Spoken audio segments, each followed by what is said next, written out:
And same things with a lot of values and all that. A lot of people, like you ask, like I do a lot of polls, and regardless of what you ask, there's always a split. It doesn't matter what it is, there's always a split. And it really comes down to values, and a lot of people have trouble understanding that some people can think differently from them. Like some people, you show up 1 minute late to meeting, it's all good, and then some people like you're the worst person in the world. You don't value or respect. Some people take it differently, and a lot of it is because of their values. So once you start understanding that, people start to make a lot more sense. So I try to do my best to understand that about myself. So you said you've been reading about business since you were 16. That looks Yeah. like it was only like a couple of years ago. How old are you actually? Nah, I'm 30. I'm 30. Are you? Okay, you're Yeah. aging well, mate. I'm only Yeah. 15, but I've aged terribly. Yeah. Um, so, okay, what we're going to do is we're going to come out and come back tomorrow. And what I'm going to look at then is things that we do ourselves to maintain our personal health, certainly in relation to stress and stress management, anxiety, and that sort of thing. So we can give some tips to the viewers. So have a great day, and I'll see you again tomorrow. Right. I wanted to make a joke, like, and by the way, I only have one shirt. This Yeah, is my well, lucky shirt. to, This is my to lucky be shirt. to be fair, it's got a hole on the corner there. It's falling to pieces. The print on it is worn out. It's one of my favorite Iron I don't Maiden know. It's like, t-shirts. do Yeah, I smell already? It's no, like, wow. I didn't Does she because shower? no, Does but she no. Jonathan, shower? so Last three. Jonathan, are God, you dyslexic? yes. So you know why I'm asking. I saw this TEDx talk. I think Hannah was the one who sent it to me. Or maybe I sent it to Hannah, one of those. Okay. Now, the guy was, I think he had trouble reading. And then when you were making fun of her shirt in a joking way, I was like, did he come up with the way to make fun of others? Because, if you're not good at reading and you're not good at certain things, sometimes you have to be quick with your words, right? So, Well, the thing is that so I listen to a lot of Radio 4 comedy, and it's yeah, all wordplay, it's all yeah, puns and language. And my adopted family, places where there are books. yeah, And so we've never had as a family discussion a conversation about some soap opera or yeah, any celebrity. Never. It's always sociology, politics, yeah, religion, yeah. that sort of thing. And so from a early age, I'm hearing lots of words. I'm then listening to lots of words in comedy. So I learned the word mawkish, Mawkish. It Okay. means overly sentimental and emotionally vulnerable. So someone's like, "Oh," you go, "Don't be so mawkish." It's a brilliant word. I love it. And then I realised that what I'd learned was I could communicate with great words, but I couldn't spell them. Mm, And until Ah. yeah, until so for years and years, you used Word, loads of red lines under all these letters, blah, blah, blah, blah. And then I read this book called Bridges to Success, which is about, I didn't know myself, I was trying to teach dyslexic children how to spell.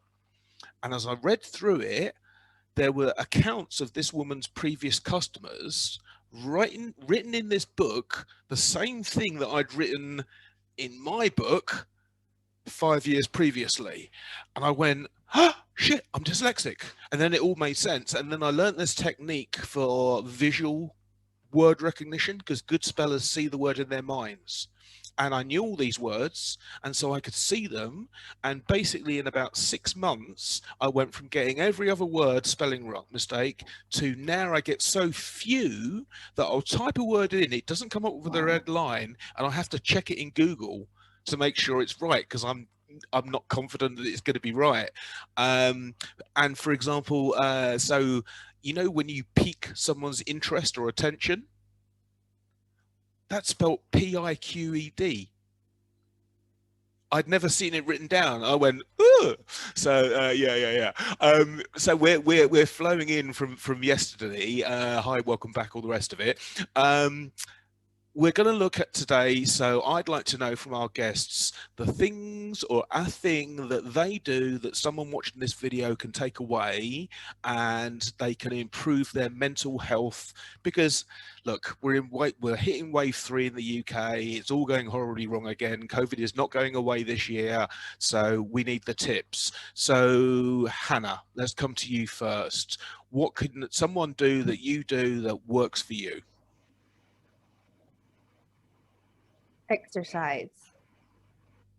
There are a few things like exercise.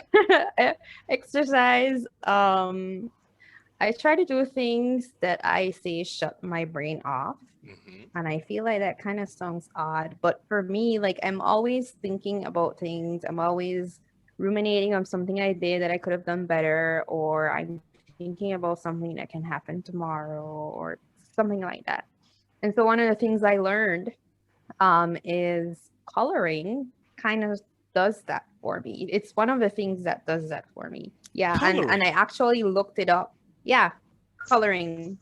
Like filling in colors? Yes. Yeah. Oh, okay. Yep.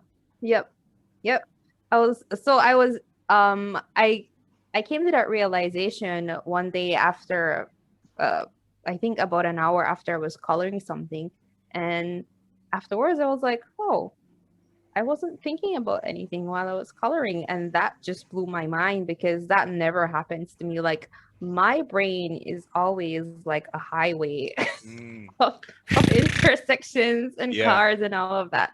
So that's, one of the things that helps me, along with I like to take a bath too. That helps. And I like do breathing exercises while I'm listening to what I call spa music. But I find that that's one of the things that's helpful for me. That is fantastic, and I certainly resonate with exercise. I just got sent this. There's a resonance of oh man, I'm going to have to find it. Marissa, while I'm looking for this link, what's your one practice that you do? Well, I love to be outside. That's one of my biggest things. But I would absolutely say what Hannah said about having a quiet mind is really important. So find what that is for you. It could be, for me, it's cooking. For me, it's writing. Actually, surprisingly, when I write, I can write for hours and not think about it, if that makes sense. If you're dyslexic, you can do that. And so find that thing that quiets your mind and do that. And then the other thing I would say is I play mind games with myself all the time. So everything that increases your mental health. So whether it's the perfume you put on, I purchase perfumes based on names, and depending on what I'm looking for that day, what kind of mood, I put that perfume on. I put affirmations around my house, anything. I just surround myself, with Zen music when I'm cleaning the house. I try to offset whatever I'm doing that may not be so positive or stressful or have a little anxiety about. And I try to balance that with music or an environment or something beforehand, so that I can create that balance. But I'm always just surround yourself with things that feed your soul.